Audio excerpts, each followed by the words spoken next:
Hey everyone, this is Chris Keys for Premier Guitar, hanging at the War Memorial in Nashville, Tennessee with Jade. Jade, how you doing? Good. Jade is a guitar player, composer, producer of AFI, one of my favorite bands. So this is a special treat for myself.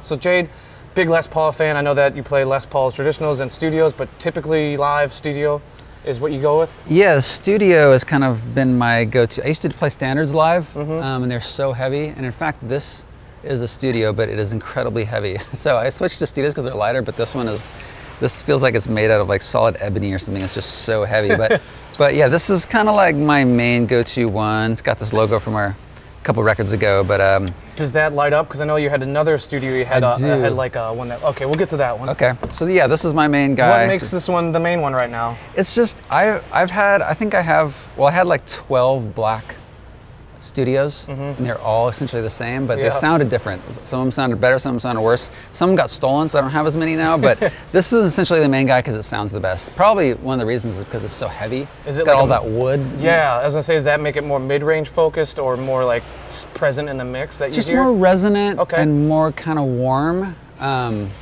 So, you know, you never know. It's always like a crapshoot with these guitars. You know, you never know what they're going to sound like, and this one's just particularly creamy sounding. So. And would you say, or do you know if you recorded with that one at all, or is this one typically just a live? I have actually, on our new album, the Blood album, I did some tracking with this one, just because it sounds so good. And my main studio tracking guitar is a Cloud 9. Yeah. It's a limited edition. Those are chambered, right? Yeah.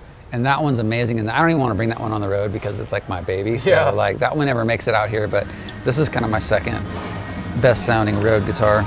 Is that different for you to go from a chamber guitar, knowing probably in the studio, you're probably sitting down, so it's a lot more comfortable, but with this, or any of your heavier guitars, do you feel the difference between, not tonally, but just wearing a guitar? Does that wear on you? Because we move around a lot on stage. Absolutely. And so like, you know, when you got a big tank like this, you know, you can feel how heavy this thing is. Oh yeah, yeah. When you're running around with this thing around your neck, it's a lot different than running around with a chambered guitar around your neck. So, but this sounds good, so I can't deny it. Cool. And is there anything you've done to it besides the artwork with from the cover? You know what? I've had so many Les Pauls, and I just decided I love stock pickups. I always leave stock pickups in there. I've tried to swap them out, different pickups, and I always come back to the stock. They just don't have the plastic tuners, you know. So they got a little nicer tuners. I don't think I have any of the plastic ones on there, but I used to even leave the plastic tuners on there, you know, so I just like the stock setup. And before we go down the line, I'm pretty sure if I remember correctly, you're a 10 to 46 Ernie Ball guy? That's right. Yeah, and why have you always been in the 10 to 46 group? They're kind of the perfect medium between those two light, like 9 shredder strings, which are just, you know, I play all the strings a lot. Yeah, you know? So and your major chords. Yeah, so it's easy to bend, especially when you're running around. If your strings are too light, it's easy to bend them out of tune, you know, if you're jumping or something. So this is the perfect medium. And then like the super heavy strings, they just don't have as much facility of being able to bend and play leads and do what you need to do. So in the studio, actually, I'll play a little heavier string just because it sounds a little better. But these 10 to 46 is my go-to. And you did say you don't want to, you know, the thinner strings are for shredders, but you shouldn't discount yourself that you shred. Or at least, I know it goes against the punk rock ethos of, you know, quick and fast and hard and aggressive, but you definitely, you know, I mean, you incorporate finger tapping, like on Dancing Through Sunday, and Snowcats, like that's something that you bring into the game. So you still are punk, but it brings in a whole other flavor. I've always appreciated about your playing. Yeah, when I'm at home by myself, I'll shred for an hour just because it's fun. Yeah. Like when you're a guitar player, that's like the funnest thing to do, really. Yeah. Sitting around playing a bunch of chords isn't as exciting as shredding, but I try not to, you know, bring it too much into the AFI world just so it doesn't get, you know, it's kind of like not what we're about. Yeah. But I put some solos. I'll put some solos in a song, you know. Well, it's a treat. Let's move on to the next one. So the main reason I have multiple guitars is they're all different tunings. Okay.